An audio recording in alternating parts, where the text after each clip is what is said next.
जय श्री कृष्ण दोस्तों, कृष्ण हैप्पीनेस। राहु महाराज जो हैं सब कुछ देने वाले हैं, ग्रोथ के कारक हैं। लेकिन एक बात बड़ी अजीब है, राहु महाराज जहाँ पे भी बैठते हैं हमको संतुष्टि नहीं लेने देते हैं। वहाँ पे एक प्रकार की हैया बनी रहती है कि और हो जाए और कर लें, या उस घर के प्रति हमारे जीवन में हमेशा एक अनसर्टेनिटी बनी रहती है, भूख बनी रहती है। गलत भी नहीं है, वो सही है। अब राहु आपके चार्ट में 10th हाउस में बैठे हुए हैं तो काम के प्रति वो आपको लगाए रखेंगे। और काम करना है, अच्छा काम करना है, बड़ा काम करना है, ऊंचे उठना है, कोई खराब बात नहीं है उसमें। लेकिन यहाँ पे देखिए प्रॉब्लम तब आ जाती है हमारे जीवन में जब हम सही तरीके का काम नहीं कर रहे होते हैं। राहु भी कोई ऐसा प्लैनेट नहीं है कि वो हमारी बर्बादी के लिए ही आए हैं, वो हमें बर्बाद करके ही मानेंगे छोड़ेंगे, नहीं, ऐसा नहीं है।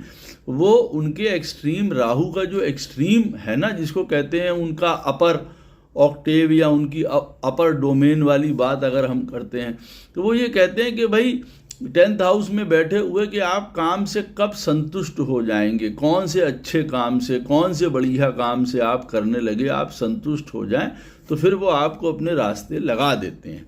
उसी प्रकार से मान लीजिए 12th हाउस में किसी के राहु बैठे हैं, उसको संतुष्टि नहीं मिलेगी, वो भाग रहा है, उसका मन भाग रहा है प्लेजर में, आनंद में, इधर उधर हर चीज़ में उसको अपने सपने दिख रहे हैं। और सपने भी बड़े, सब खाने पीने, मौज लेने के, आनंद लेने के, तितर बितर होने के, जीवन के, सब वही घूम रहे हैं उसके सपने कि किस तरीके से उसका जीवन जो है वो आनंद में बीते। लेकिन फिर वही बात है, वहाँ पे वो खराब नहीं करना चाहते हैं। वो 12वें स्थान में बैठ के ये कहना चाहते हैं कि ये सब कब तक 12वां स्थान प्रभु की ओर ले जाने वाला है, भक्ति की तरफ ले जाने वाला है, चीज़ों को त्यागने वाला है। वो कहते हैं कब तक इन चीज़ों को नहीं छोड़ोगे, इन चीज़ों की तरफ नहीं भागोगे, गलत चीज़ों की तरफ या प्रभु की तरफ या मोक्ष का साधन या स्पिरिचुअलिटी का, धर्म का, चैरिटी का, गिव अप करने का साधन कब अपनाओगे।